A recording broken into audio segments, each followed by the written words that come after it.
Alright, so now we want to export these guys for use in InDesign. So let's get right to it. I'll reiterate that highly recommend you naming your artboard. So the first 5 are version 1, 1 through 5, version 6, on like that. So when we get to InDesign, you have an idea of which one is which. And also, um, you can, it's just a good organizational strategy, same as your as good layering. It just takes a lot of the load off in the end. So I'm going to close that. I'm going to come up to File. I'm going to go to Export and Export As, and you want to export it as a JPEG, and you want to make a folder for it. So I'll just name this AIEXP. Right, and you want to use your artboards and take all of them because these are all individual artboards. And so make sure that you create a folder for them. I've already exported them, so I'm not gonna. So if it'll let me delete all of them. Nope. Just export. Let's see if it'll overwrite. The CMYK is fine. I have the quality set to larger file, and then the important thing is the resolution is set to 300 ppi.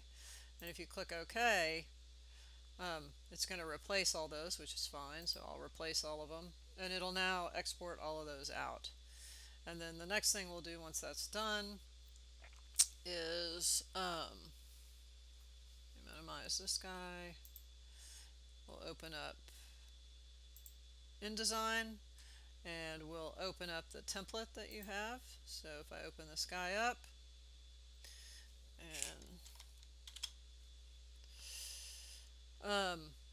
if you look at the layers, the instructions you can turn on and off. So maintain the existing grid layout. You can adjust these vertically if you need to.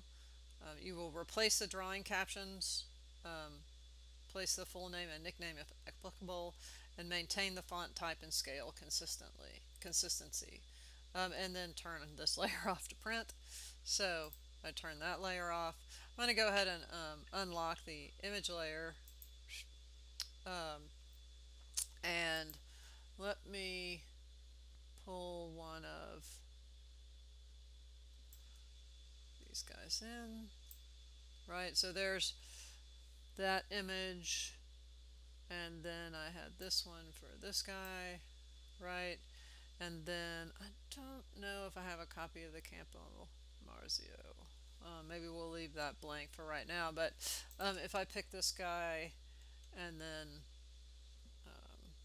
pick this guy, right click, and whoops, pick this guy, right click, and you want to do fitting, fill frame proportionally, right? So there they go. You can start to see them. In this one would be Lisa Nielsen Red Carpet, and this would be Almiera. And maybe I'll come up with another title for this. It's actually a agricultural county. So there's those. You would have the Campo Marzio in the middle, and then on the second page, you have the ones that you chose. So if I navigate to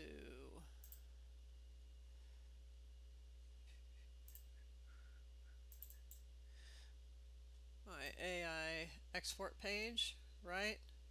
So depending on the one you chose for version 1, whichever one you preferred, right, you would take that and drag that into there, and then start dragging the rest of the version 1s here, here, right, here, and here. And then the same thing for version 2. You pick the version 2 one that you like, and then start filling in the rest of the version 2s, right? So 1, 2, 4, and then lastly version 3.